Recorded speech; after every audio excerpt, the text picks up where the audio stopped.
everybody. Welcome back to The Tipsy Ghost. We're your tipsy hosts, Sarah, and Lindsay. Hey, guys. Hello. So one of the things we haven't talked about, I don't think we've talked about on our Salem recap episodes is how we got to Salem every day. Oh, I was going to say on an airplane.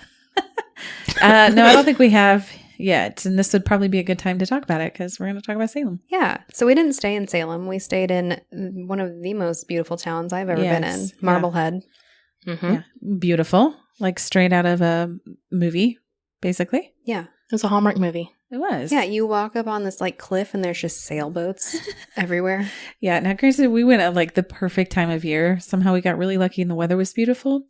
But yeah, the sailboats out there. I mean, just houses from the 1600s, 1700s. Mm-hmm. Everything was beautiful. Mm-hmm. The old Hocus Pocus cemetery Yes. was in Marblehead. We went there. Kind of overlooks the town a little bit. Like it's high up. Yes. I was trying to remember the actual name of it because they don't call it that.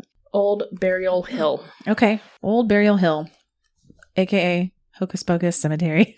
Where they filmed the cemetery shots. Yes. And luckily, Marblehead's only like, I don't know, an 8 to 10 minute drive from Salem. It's very, very close. Mm-hmm. So we Ubered. Yeah, because they told us straight up you cannot drive there. Or they would highly recommend not driving to Salem because they shut down several of the streets and Parking's there was a nowhere to nightmare. park. So they really, really strongly recommended Ubering. So we did. We did what they said We to followed do. directions. And it was not well received. Every single time we get in the Uber. Except for like one guy.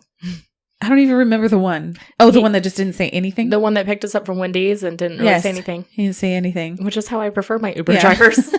Try sitting in the front seat. Hey, I sat in the front seat sometimes too. When they talk to you about the devil being in Salem and how she was crying for our souls or something terrible. It was a lot. She, started out saying this was our first day going to Salem. And she's like, where are you guys from? We're like, we're from Kansas City. She's like, you here for Salem? We're like, yeah. I'm like, obviously you're driving us to Salem. And she went off about the tourism in Salem and how disgusting it is that people profit off of a tragedy. Yeah. And it went down a tangent and all three of us are texting each other in the car like, what is happening? And I'm sitting in the front seat and I don't know how to handle situations like that. So I'm like, yeah, I hear you. Yeah, I totally hear what you're saying. The devil's going to take our soul there. I mean, yeah, I agree. She like asked one question, like none of us said anything, and then she asked it again. And I was like, oh, it's not a rhetorical question. She said, do you believe in God? Are you and a I was believer? just like, I didn't say anything. And Lucy's like, yeah. Didn't she talk about like Jesus on the cross? Yes, and I tried to keep my mouth shut, and I really couldn't after a little while. It was a lot. It was a lot to take in. It was. I just We were found being it reprimanded. ironic because she was talking about how disgusting the tourism there. I'm like, you are literally profiting off of taking people to Salem right now. I know. Every single one of them complained about taking us. And I was like, wait, don't you see where we're going before you accept the ride? And also, it's October and you're 10 minutes from Salem. Where do you think people are going? Anyways, we had a great time. What was your favorite part about Salem? The history walking tour. Yeah. All the history. All the Being history. in the same place that was around in years that I cannot comprehend with my brain. I know. It about made my brain melt. Yes. And I was almost kind of offended when they were like, we hate when people come in here and tourists come here to profit off all these terrible things that happen. And I'm thinking, well, I came to learn about what happened to these people. Mm-hmm. I don't know. I thought that that's what everybody came there for, but I figured out that wasn't the case. Yeah. Now we know. Now we know. Anyways, I quite enjoyed it. Should we talk about what happened? Why is Salem famous? Quiz time. Sarah, why is Salem famous? Pop quiz. Don't get it wrong. You were on the history tour. Salem Witch Trials? Yes. Yes. You're so good. Yes, which interestingly enough isn't really about witches, but more about Oh, it's about a lot of things. Hysteria. hysteria and Misogyny. religion. Religion. Yes, that's a big one. Yeah. Demon panic was not around just in the 80s. No, Before this was then. the like OG, well, the OG, OG US satanic panic. Yeah, I Yes. think it'd been going on in Europe for some time. But all right, who gets to start us off? Me. All right. Before we talk about what happened, we have to take a moment to think about what was going on during that time. Kind of set the stage because the events leading up to 1692 have such a big impact on the years that followed. Our focus is going to be on Salem Town and Salem Village, both located in present-day Massachusetts, which at that time was Massachusetts Bay Colony. And I now know how to correctly spell Massachusetts. Mm-hmm. I typed it so many times. Masshole, yes. Yeah. And we say that because that's what people from there called themselves. Yeah. I was just trying to They were be like, cool. are you guys from here? We're like, no. And they're like, sorry, we're massholes. Eventually, we I understood. think it's clever. Do I sound like We I'm are- Massachusetts? You do. We are Midwestern and we are polite. I totally understand. At the first day, I was like, oh, that's so cool. I want to be a masshole. But then I realized I would never be able. No.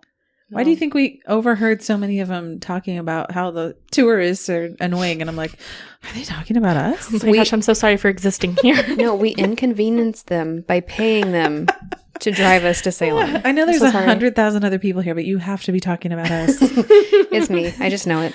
We're the problem. It's us. Obviously. Anyway, so Salem Town, which is present-day Salem, was a bustling, commerce-driven community situated on Massachusetts Bay. So right on the coast. Salem Village, which is present-day Danvers, was about 10 miles inland and was still part of Salem Town, but a much smaller, poorer, farming-focused part of the community and had only about like 500 people. Both were settled by the Puritans.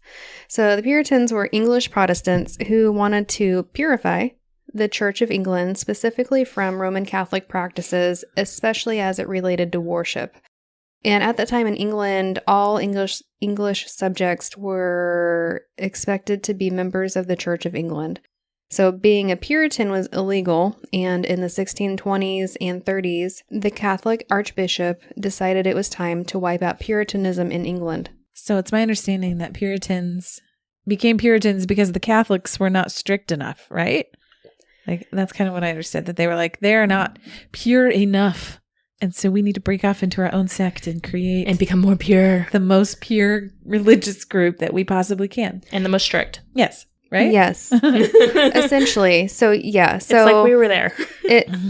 I researched it. They wanted to wipe out Puritanism in England. So fearing religious persecution, a group of Puritans left England and established our friend Massachusetts Bay Colony. Okay. So their goal was to reform the church to be different than the Catholic Church, with simple but stricter church services only centered around the Bible.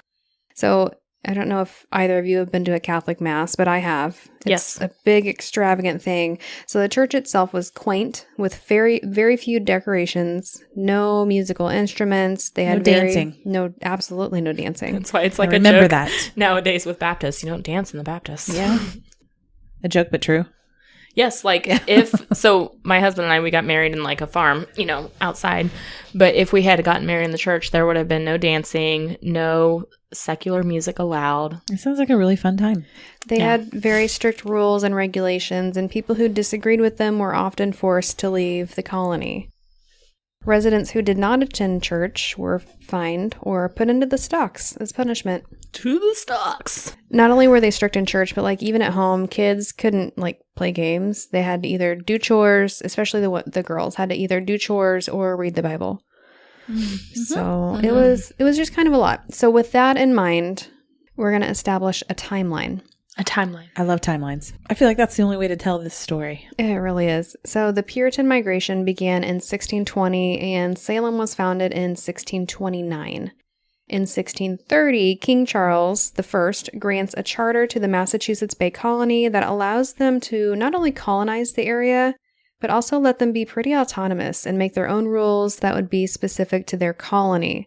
So sort of come up with their own small government. The rules still needed to be grounded by English law, but it gave them more autonomy than really any of the other colonies.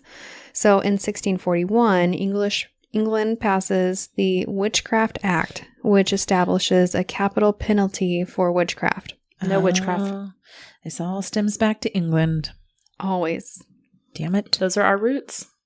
This is not good roots to have. No, but I mean, listen, America didn't have good roots. That's very to true. start with. Yeah, that's very true. At the time, a witch was thought to be someone who sold their soul to the devil in order to receive some kind of perk in return, like money, power, material possessions. You know, Anything, really. anything. Anything for our soul. A cup of sugar.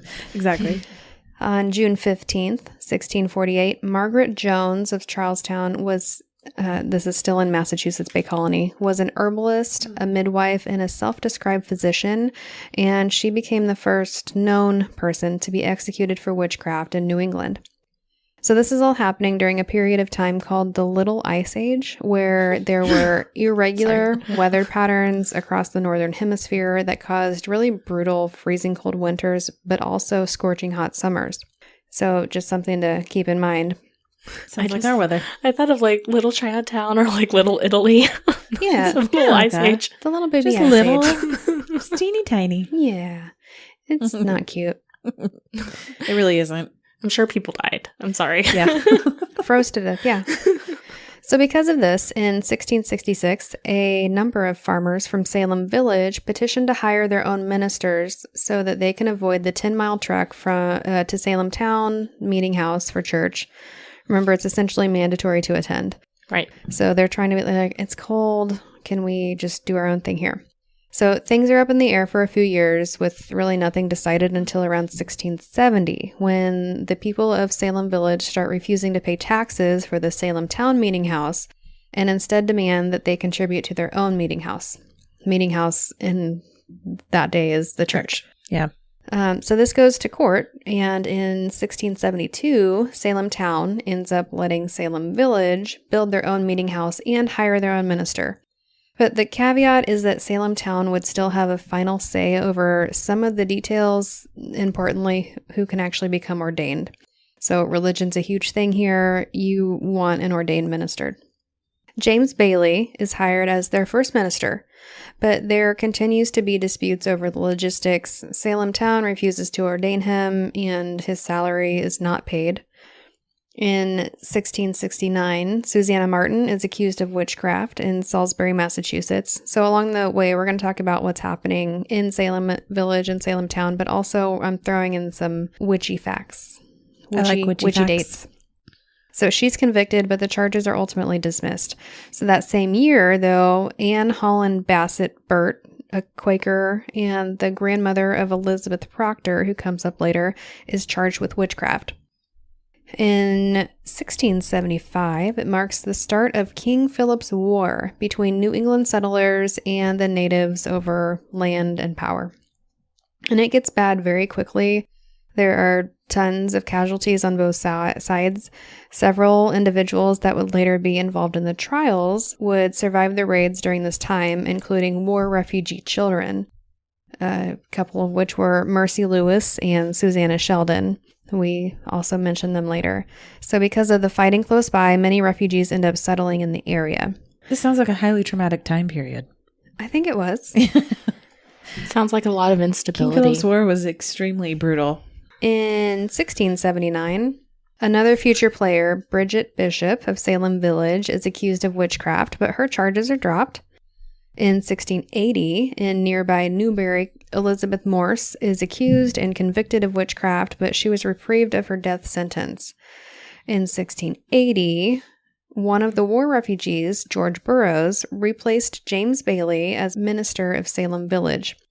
But only 3 years later, Salem Town is still being petty and won't ordain him, and he's not being paid, so he resigns. In 1684, Reverend Lawson becomes minister of Salem Village. Basically, they've got lots of instability with their with the church. secular leaders. Mm-hmm. Well, they're also not being paid. So, Yeah. I mean, it's hard to live. It is hard to live. It is hard to live without money. Uh-huh. During all of this, King Charles I is executed, and the throne is eventually, after a few turns, is taken by King Charles II. So King Charles II revokes all previous charters until the subjects can prove their continued loyalty to the crown. Basically just making sure that no one in the New World is getting any bright ideas. Like to be their own independent country. Ooh, foreshadowing. Maybe he was onto something. Maybe. Whoops. Yep. King Charles is pretty hesitant to reissue the charter to Massachusetts Bay Colony because of how independent the last one let them be. He thought that they violated several of the charter's rules, including basing laws on religious beliefs and discriminating against Anglicans. But without the charter, the colony loses their autonomy, including the ability to elect their own governing officials, and it jeopardizes land ownership because revoking the charter voids any existing land titles. But above all, the greatest concern is that this would mark the downfall of the Puritan way of life. So again, fear of religious persecution. But then King Charles II dies in 1685, and his brother James II becomes King of England. He appoints Governor Sir Andros to be over a lot of the New England colonies, which included Massachusetts Bay Colony.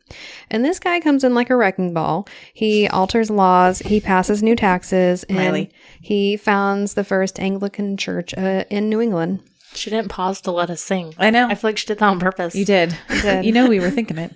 I snuck it in, but Miley.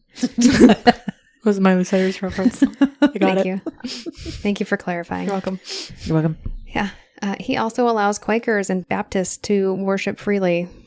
Whoa. The scandal. Revolutionary. Wow. Revolutionary. Oh. She needs to be clever there. Wow. Look at me go. It's just ingrained. Because of the war. Thank you for clarifying You're again. welcome. Mm-hmm. Yeah. So the OG Puritans think that this is spiritual crisis, and they start to panic. Yeah. Not the Anglicans and Baptists. They're not Puritans. They're Burn them all. Is that how they talked? I believe so. I just rewatched The Witch today, to like really get myself in the New England spooky mood. Totally history based. Yeah. Yeah. I mean, I think it does a really good job showing what it probably was like back then. Probably was like. Just fucking horrific. Yes. Just terrible. Yes. Everything sucks. Yeah. And that's how they talked then. Honestly, though, it sounds like it did suck. It did. Yeah. Everything's hard and life sucks. Yeah. During this time. They were in a new land. I mean. And everybody's dying. And if you're not dying, you're accused of being a witch. You don't have medicine. Or if you do, you're a witch. Yeah. If you use medicine, you're a witch. If you don't, you're probably a witch. Yeah. Because you died. And if you do good things, you're a witch. If something bad happens, you're possessed by the devil. But even we'll get to it, but even some of the people who were like the believers and churchgoers were still accused of being a witch. So we'll get there. Yep. So also in 1685, a man by the name of Cotton Mather is ordained and joins his father, Increase Mather. Sir Increase. Sir Increase.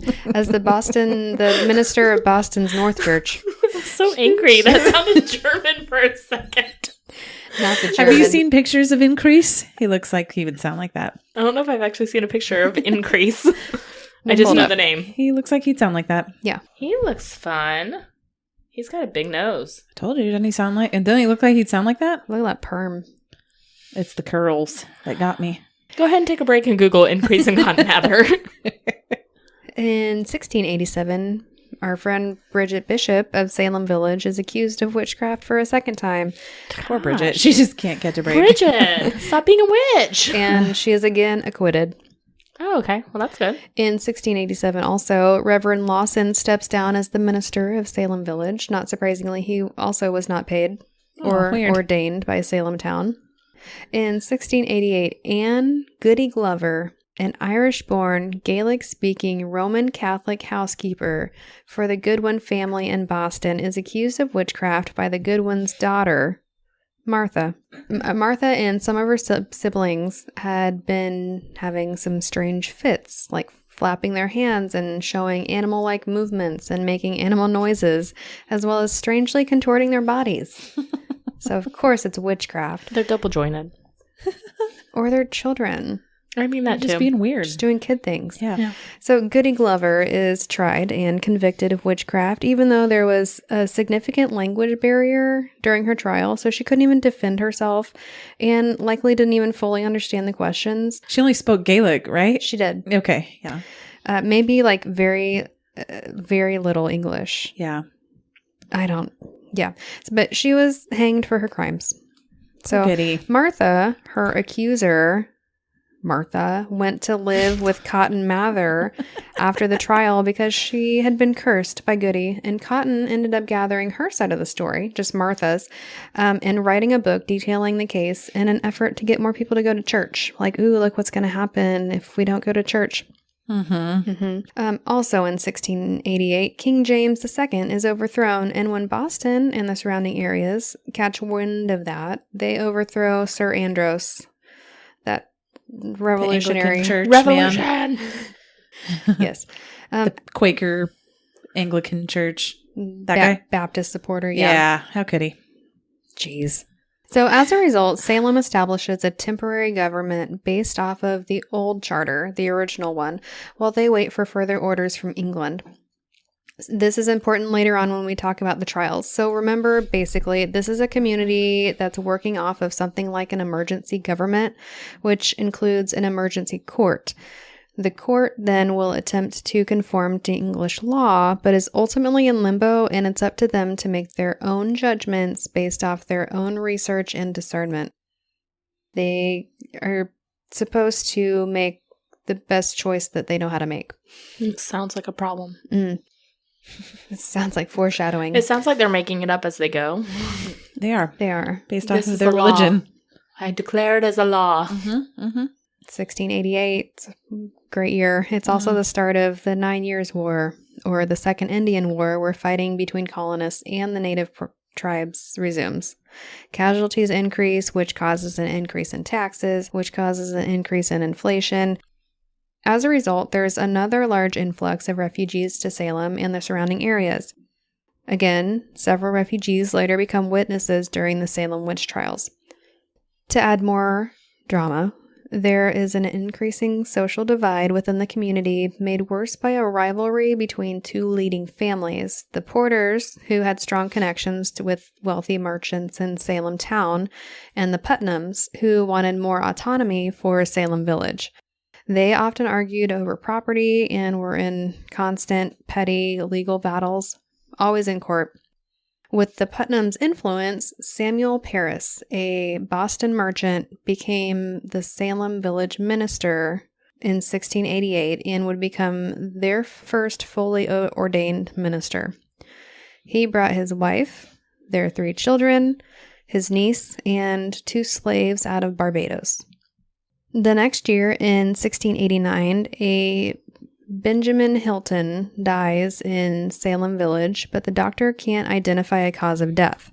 This death would later be brought as evidence against Rebecca Nurse. Reverend Parris soon became controversial as he quickly requested greater compensation. He's the first one to be paid, including the rights to own the church house, which they actually granted to him. And this didn't sit right with a lot of people in the congregation, partly because it actually went against their own rules. Like, this wasn't supposed to be a thing that he was able to own or take ownership of. Further adding insult to injury is that this highly religious community, you have that, and then Samuel Parris started to insist that non-members of the congregation leave before communion. So now you've got a group of people who aren't offered communion, which is important at the time. Yes. Keep their closeness with God. On October 8th of 1691, Reverend Parris asked the church to provide more firewood for his house. He's like, hey, I know you guys are mad at me for asking for more money and then taking the church as my house, but also I excluded some of you guys, but can y'all spare any wood? It's cold outside. Need some things. It's the little ice age. It's cold. Help a poor man out. Help me. Help me, I'm poor. Soon, Salem was divided into pro-Parris and anti-Parris factions, but the divide doesn't seem to be about him specifically. Those in favor generally just want more separation from Salem town. Those against him actually want to be closer to the more prosperous Salem town. At a Salem Village town meeting, members of the anti-Parris faction promise to stop paying him. And then he starts to preach about a satanic conspiracy in town against him and the church. And that takes us into 1692. So I'm starting in January of 1692, but supposedly January through March of 1692 were listed as part of 1691. So I don't know, the timeline might be a little bit off here, but Okay. We are around this time. We're going to start on January 15th. So Reverend Samuel Parris, in Salem Village, he had 2 girls living with him, Elizabeth Parris and Abigail Williams. They were 9 and 12, and they were living in his home. Elizabeth is his daughter. Abigail is Niece. Niece. I was going to say family member, but okay, niece. Also a family member. Which is also Both. a family member. Elizabeth and Abigail, or Betty, as she was called, began to exhibit strange and bizarre behaviors, such as, like Boydson said, making strange noises, having erratic movements, and also started complaining of headaches. So at this time, the Parris family had an enslaved woman named Tituba, and she was from the Caribbean. And at this time, she starts complaining or reporting experiencing visions of the devil and swarms of witches. Swarms. A swarm. They're everywhere. She probably didn't have a Boston accent. She was from the Caribbean, Dang it, so I don't know no. how to do that one. They're in the harbor. It was like the That's how Winston would Sandersons. sound if she was. The Sanderson sisters came in a swarm of witches. Okay, got it. So Betty and Abigail, like I said, they're experiencing all of these bizarre behaviors, these weird movements and noises. And these were similar to the children in the Goodwin household that Boydson had mentioned earlier that happened in Boston, which was in 1688. And they think that they might have heard of this experience and maybe it influenced them. Ooh.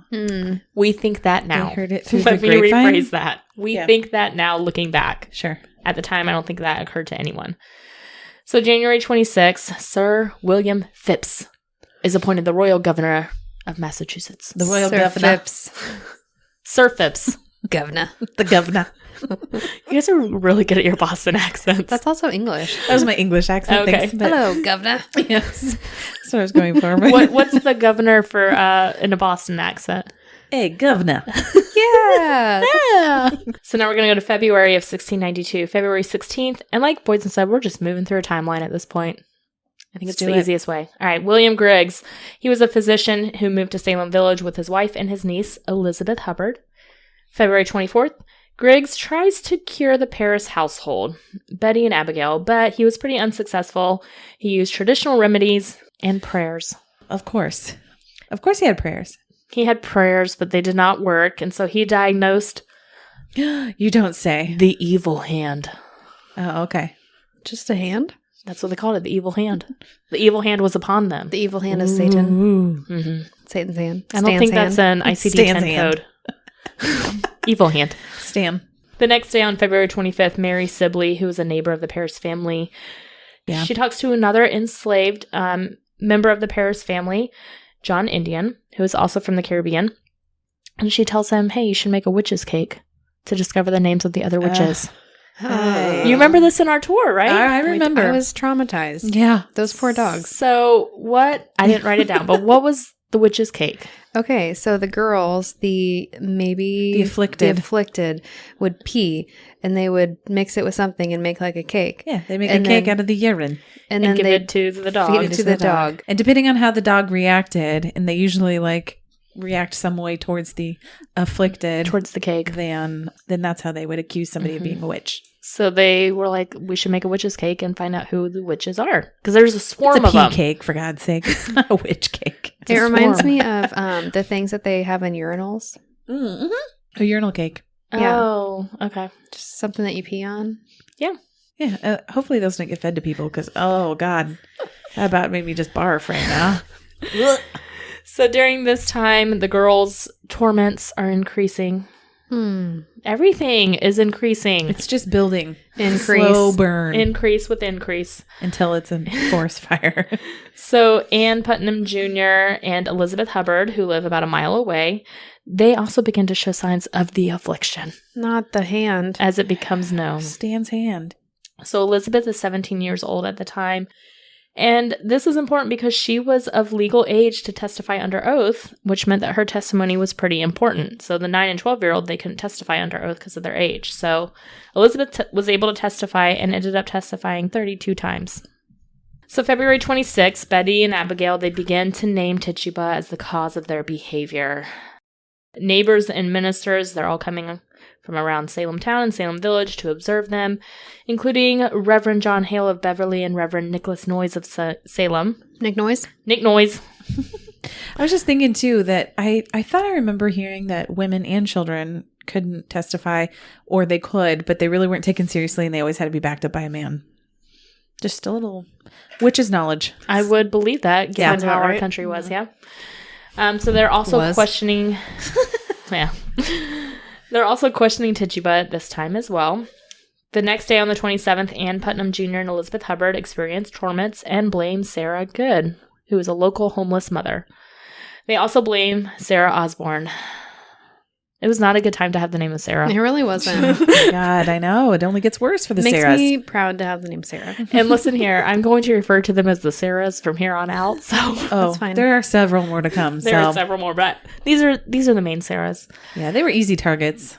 Unfortunately. They were. So like I said, Sarah Good, she was a local homeless mother. Sarah Osborne, she had a lot of conflict with people around town about property, just, disagreements.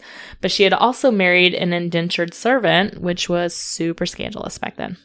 So what's super sad about these three women, the Sarahs and Tituba, is that they didn't really have anyone to defend them because, Tituba was an enslaved person.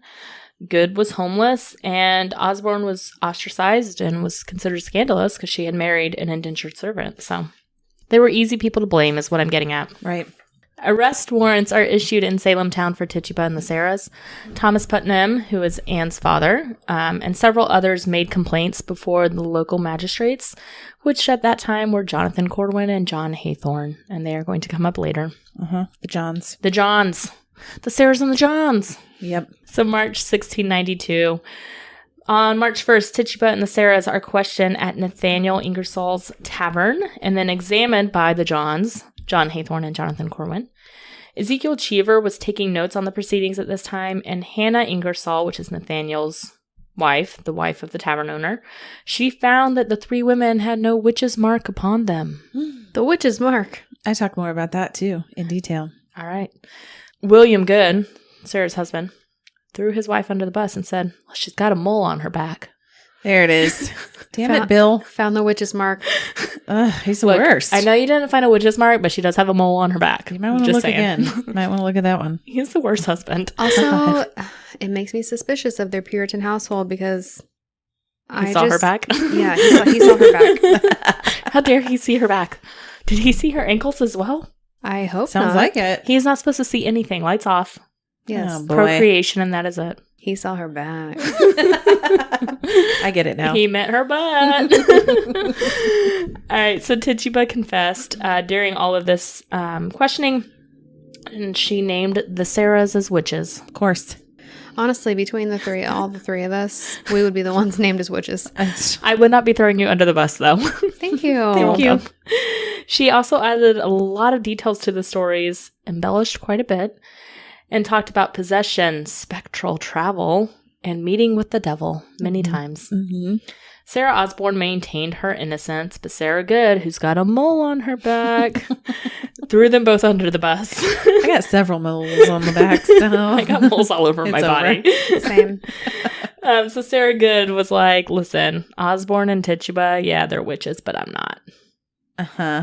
So she kind of did what her husband did and threw people under the bus. Good is sent to Ipswich to be confined with the local constable, who also happened to be a relative of hers, so that seems kind of, fishy.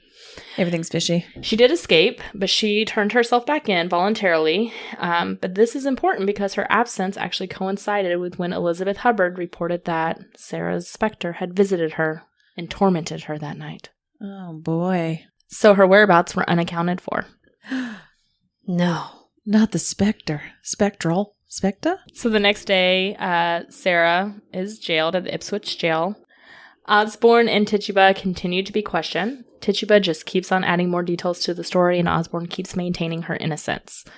The next day on the 3rd, Good is moved to Salem jail, and the three of them are all questioned again by the Johns. Those Johns, man. The Johns. Thumbs down. So for those keeping track at home, that is 3 days of being questioned. It's not looking good for the three of them. Imagine your mental state. Mm-hmm. So March 6th, Ann Putnam Jr. mentions Elizabeth Proctor's name as a witch who is afflicting her. And we mentioned the proctors are going to come back up. Here they are. Yep. March 7th, the governor, who had been in England, he's like, something's going down in Massachusetts. I should probably get back home. So he leaves. He got the fuck out of there. I do not blame him. He did. He was in England during this time. So he's like, I should probably head back to Massachusetts. There's some stuff going on. Oh, no. I would have stayed far away. Mary Warren, who was a servant in the home of the Proctors, Elizabeth and John Proctor, she begins to have fits as well, like the girls in The Affliction. She tells John Proctor that she saw Giles Corey and his specter visited her at night. Should we explain what a specter is? It's like a ghost, basically. Yes. The ghost is tormenting image of somebody who's not really there. Mm-hmm. But it may not even be that person. It could be like their doppelganger or their alter ego. So she tells John this, that it's, Giles Corey's specter, and John dismisses this. And he's like, nah. Yeah. John don't believe any of that business. Giles Corey, he is a wealthy farmer, upstanding citizen. So John was like, nah, that's not real.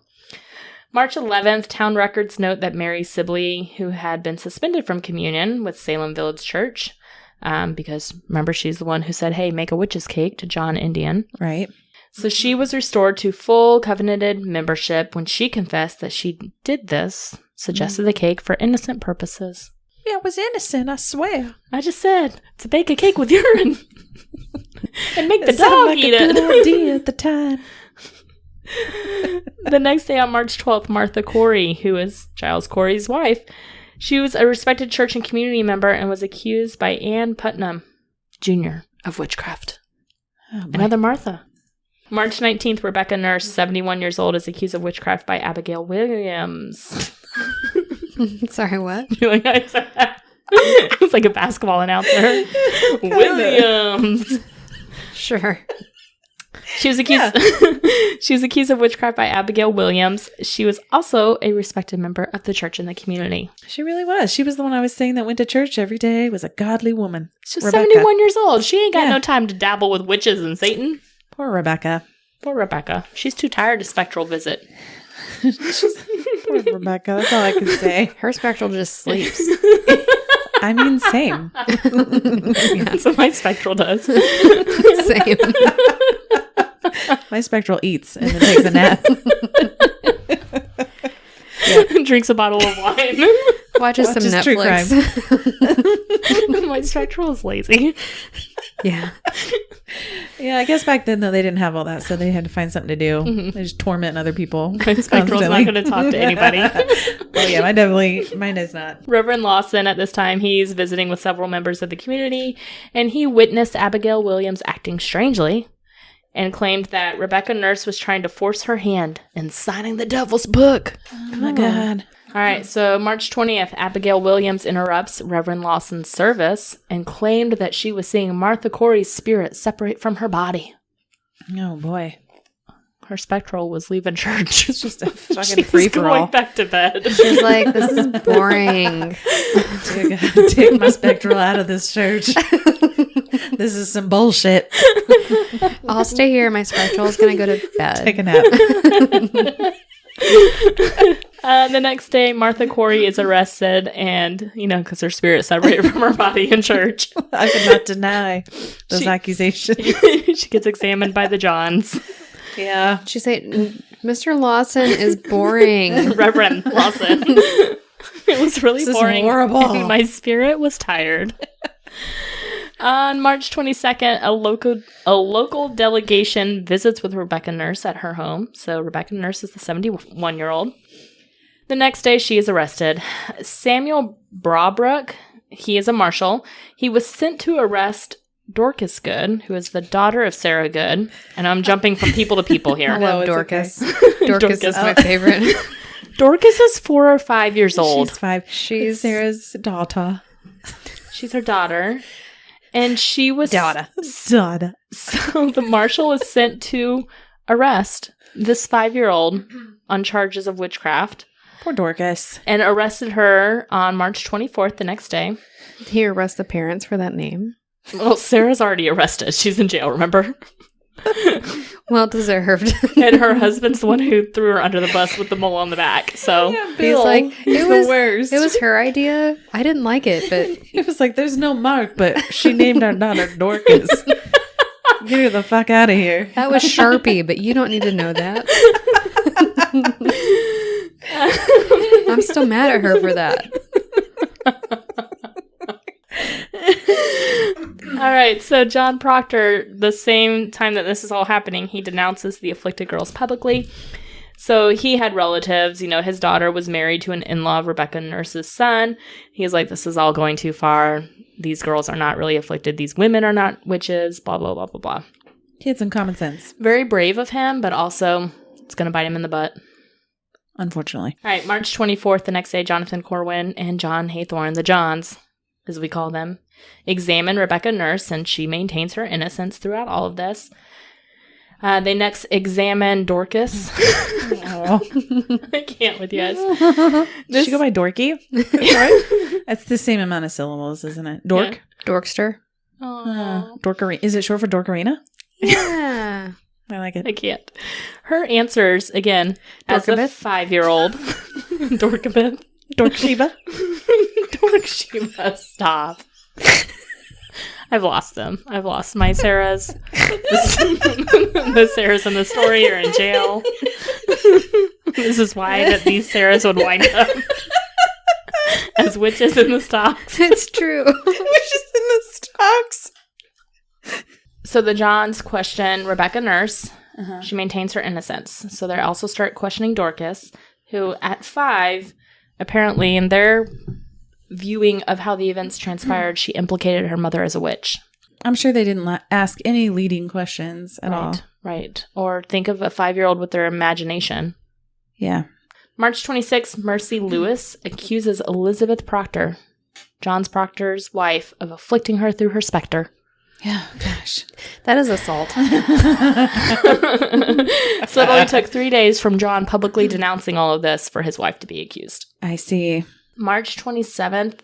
So at that time, it was Easter Sunday. They didn't really celebrate Easter Sunday, or it wasn't as big a deal. Reverend Samuel Parris took the opportunity to preach to the congregation about, quote, dreadful witchcraft. Yes, it sounds very dreadful.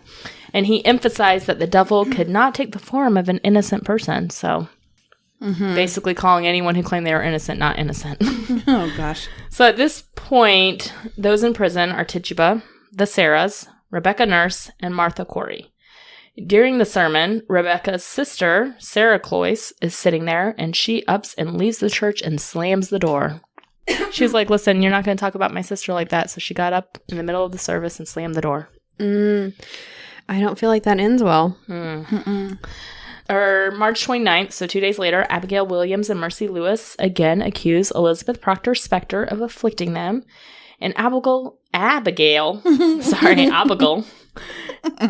claims that John Proctor's specter is visiting as well. In Ipswich, Rachel Clinton was accused by her neighbors of witchcraft. She was examined by local magistrates there, but none of the girls that were involved in the Salem accusations are involved in her case. Maybe the hysteria is spreading. More than 50 men from Salem Village and surrounding areas signed a petition declaring that they didn't believe that spectral evidence about John and Elizabeth Proctor was real. Yes. So at this time, everything's starting to go crazy. People are pointing fingers at everybody, and anything odd is seen as evidence that someone is a witch. And you're starting to sense like a lot of panic in the air. Hysteria. So Lindsay mentioned Sarah Cloyce. I did. The sister of Rebecca Nurse. But you said she walked out of church. She slammed the door. She slammed the door. And so what does that mean? It means she's a witch. She's a witch. She was accused of witchcraft. Knew it. An arrest warrant is issued for both Elizabeth Proctor and Sarah Cloyce, and they're to be in custody by April 8th. So this was just setting it out there, setting the tone. The warrant also orders Mary Warren and Elizabeth Hubbard to appear to give their evidence. On April 10th, a meeting in Salem Village sees interruptions, quote unquote. Again, anything is seen as witchcraft. So whatever that means to them, they saw interruptions in their meeting, and they felt it was caused by the specter of Sarah Cloyce. The next day, Sarah Cloyce and Elizabeth Proctor are examined by the Johns, along with several other men in the room examining them. So just picture this, like how terrifying of a time, right? I mean, I wasn't there. Maybe it was. I don't know. I was a Sarah. So I wasn't there. But I imagine like having this sort of panic, being brought to a tavern with several men stripping you down and looking for things on your body. In such a conservative, uptight, for lack of a better word, society. Like you were joking about seeing ankles earlier, but that's kind of real. Like it's kind of real. Like a lot of times their husbands didn't even see them like completely naked. Yeah. So I can only imagine how horrifying this must have felt for everybody. Even the people watching may have been a little confused about what's going on. So these examinations are something that continue over the next several months that you'll hear us talk about. As I mentioned, they're stripped of clothing and examined by the men for marks called the witch's teats. Not the teats. The teat, plural, teats. It was believed that the devil communicated with his witches through the teats? Through the teats. They spoke. Well, these teats. more like a third nipple. Okay. So it's believed that the devil communicated with the witches through animal familiars who would come suckle at a teat on the witch's body, and that would leave a mark. They called it a third nipple, but in reality it was more like a mole. So any mole could be seen as a teat that the familiar was using. Again, do you know how many moles I have on my body? That's what I'm saying. It would have been over a long time ago. I was Sarah. I had 1,000 moles. Nothing to say. It was a strange time, Lindsay. It's a lot of suckling. It's just like, there's just some commentary here to be made about how all of these women are accused and it's the men who are deciding their futures. Let me just say that. Oh, well, things haven't changed really in 300 years. Just the power, the authority, the misogyny. The misogyny is rich. Right. Oof. So, it is interesting that there are a few men looped into this group of witches. John, because he was outspoken. John and Giles. And then we'll talk about George here. And George. Soon. Yep. So during this time, John Proctor, and again, that's Elizabeth's husband, he began objecting to the accusations made towards Elizabeth. And this resulted in him being accused of witchcraft by his servant, Mary Warren, who also accused Elizabeth. John's arrested, taken to jail, and a few days later, Mary Warren admitted that she was lying. Unfortunately, she took that all back shortly after when some other girls became upset with her for calling them out. Of course. April 14th, Mercy Lewis claimed that Giles Corey had appeared to her and forced her to sign the Devil's Book. That same night, Mary English is served with an arrest warrant. She asked the sheriff to arrest her the next morning, which he did. April 18th, a familiar name that we've mentioned several times, Bridget Bishop. She's back into the scene. Bridget Bishop, Abigail Hobbs, Mary Warren, and Giles Corey, they're all arrested on charges of witchcraft and taken into custody. The next day, poor Bridget, this is her third time. Bridget. She just cannot catch a break. Either she's doing some crazy stuff or she's just an easy target again. I think, it's easy target. Yeah. So anyhow, the next day, all four of them were examined, and Abigail testified that Giles Corey was a witch, even though he continues to maintain his innocence. The next person to be accused was a pretty important one because it showed that nobody was safe from all of this madness. So on April 20th, Ann Putnam Jr. claims the invisible specter of George Burroughs visits her. Not George Burroughs. It's George. He's coming into the scene. If anyone's going to be a spectral, it's going to be a George. George. I love a good George. So according to Anne, George's spirit told her that he was the leader of the witches and had killed several people. George Burroughs, just as we said, was the minister at one point in Salem Village before Samuel Parris, and some thought that he was probably the center of the outbreak of witchcraft. I don't really know why. I think it had a lot to do with the fact that he was never ordained, and he was a minister, but he was in Salem Village, which was kind of like the poor part of town, and He was just accused of all this stuff. So 8 of the accused witches claimed that he led many of their dark rendezvous and were promised to be a king in Satan's kingdom. They're all making this up as they go. That's how I feel. It is. It's just a free-for-all. First, there was a Satan's book. Now there's some nightly rendezvous. He's going to be king. Now there's a king in Satan's court. Yeah, it's a whole thing. Don't forget his hand. Oh, Stan hand. It's the evil hand. We're making it up as we go. He wasn't even living in Salem Village at the time. He had left for Maine because he wasn't making money. So he had been there for almost 9 years. and they just showed up at his door. I was like, hey, we heard your spectral was terrorizing some people, so time to get the fuck down there. So April 21st, another arrest warrant is issued for a group of people. And I could name every name, but it's just going to get crazy. So just know that there are several people through the months that are getting arrested. And they were examined per usual. April 30th, the final April arrest warrant went out. And this was for Dorcas Whore. Dorcsheba. That is just a very unfortunate name. Yeah, all around. Which granted, I don't know if whore meant the same thing in that day and age as it does now, but... Oh, I was more disturbed by Dorcas. I think the combo is what got me, so either way. But this group also included somebody named Lydia Dustin, George Burroughs, Susanna Martin, Sarah Morell, another Sarah, and Philip English. Another Sarah. I think they were just like, are you Sarah? That's it. And another guy. You said Philip? Philip English. Get out. Get out of here, Sarah. By the end of April, there are now 10 people in jail. Oh my gosh. The problem Overcrowding. that Salem jail was pretty small and it was only intended to hold a few people for a short time who were just like awaiting trial, not for like months on end. Right. The jail was actually just made of wood and it was super hot in the summer and freezing cold in the winter. And everyone being held there used this same pot to use the bathroom. If you wanted food or like extra water, bedding, which was made of hay, then you'd have to pay. So if you were poor and your family had no money, then you just had to get what you get and don't throw a fit for the entire time you're there. Very unfortunate times. Very unfortunate. Just getting rough. More rough. In May of 1692, a special court judges is appointed. Like a special court of judges? A special court. It's just called special court judges. Okay. I feel like we're missing a preposition in here. We're missing a lot of things, including training. None of them are trained. Nice segue. I like that. The accused witch, as I mentioned earlier, they had to defend themselves. There were no lawyers in this time. The accused which I mentioned earlier. Too many uses of the word witch. In the beginning of May, several of the people arrested were examined. A few were then taken to Boston's jail because there was too much overcrowding in Salem. Yeah. George Burroughs has been brought back to Salem Village all the way from Maine, and lots of people didn't like George because of the reasons I mentioned earlier about not being ordained. And then Cotton Mather, remember, he comes back into play again here, and he was pretty vocal about his dislike for George.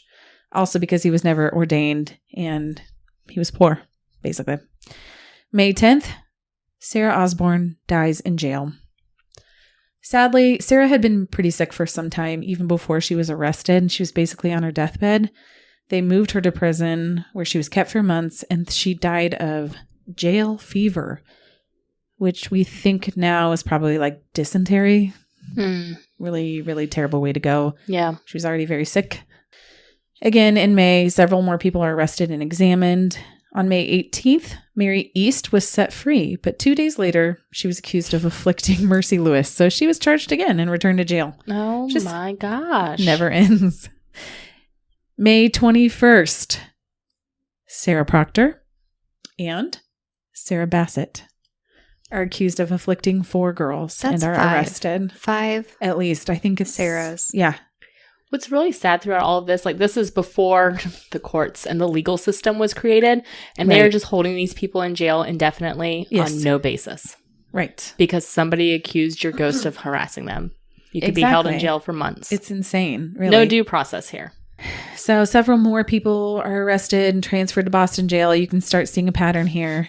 May 27th, 7 judges are appointed to a court of oyer and terminus.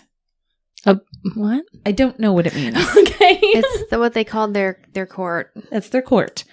You picture like a court with the guys in the white wigs, with the curly wigs. Yes. That's what they look like, but there's several of them. The OT court. The OT court. There we go. Okay. Wilmot Red is arrested and accused of, quote, sundry acts of witchcraft. It's a very fancy way to say it. May 31st, Cotton Mather writes a letter to one of the judges of the OT court, to the judges, and advises them to not rely on spectral evidence. Good job, Cotton. Newsflash. One good thing he does. They do still rely on spectral evidence. I mean, at this point, tried. The jail is just completely jam-packed. Everything's overflowing. It's disgusting. June of 1692. It's warm now outside. It's hot. the first executions start. So one thing to know is that during the Salem Witch Trials, we obviously know that there were people who were hanged, but they did it in groups of people, which was something that I didn't quite realize until we went up and learned more about it.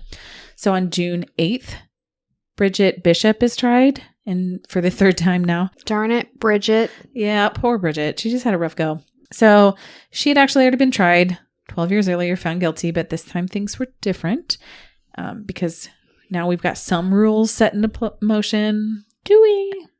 But different than the times that she was already tried. Yeah. She was let go, and this time they were not letting her go. During the trial, people were just going absolutely crazy. Girls were screaming at the top of their lungs. They were thrashing all around the courtroom, claiming they were being attacked by Bridget. One of the girls' hands had pins in her hand, claiming that it was Bridget who did it.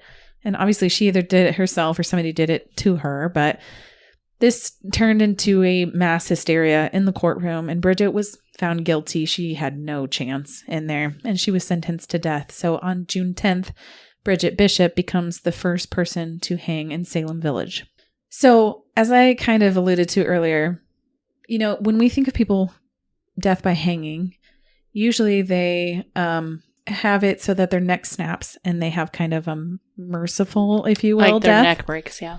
That is not how things were. They climbed up to the top of a ladder and just dangled off to the side. Like they would kind of hang off to the side. Their necks would not break and they would choke to death. So it wasn't like a sudden drop. Correct. Oh my gosh. And if it wasn't enough to break the neck. They would just dangle there, like basically. A slow suffocation. Yeah. Suffocate. They would convulse. They would throw up. They would have all these terrible seizures. It was a horrific event. And the people watching would also say that that was probably because they were a witch, that they were doing all these things. So it just added to the hysteria. It's a very, very sad thing. Very sad. After seeing Bridget die, one of the judges actually was totally disgusted by the hanging and he resigned. But despite all this, things continued. Lots of scary, scary stuff going on in Salem right now. The accused were told that if they confessed that they would not be killed. This was not the case, but that's what they were told. Also, it was thought that if a witch was held by iron, like in handcuffs, that was like basically render their magic powerless, that they couldn't do anything if they were held by iron. So they would put all these accused witches into iron handcuffs in jail. But in order to do that, if those people are now powerless, then they have to keep accusing other people so that this whole facade can keep going on. Right. Because if you have a whole group of people who are now powerless, what are we going to do? We can't just, can't end it. Gotta just keep throwing people under the bus. And that's what happened. It just got totally out of hand. So June 29th through 30th, Sarah Good, Elizabeth Howe, Susanna Martin, and Sarah Wilds are tried for witchcraft. They're all found guilty and sentenced to death by hanging. Rebecca Nurse was also tried and is found not guilty.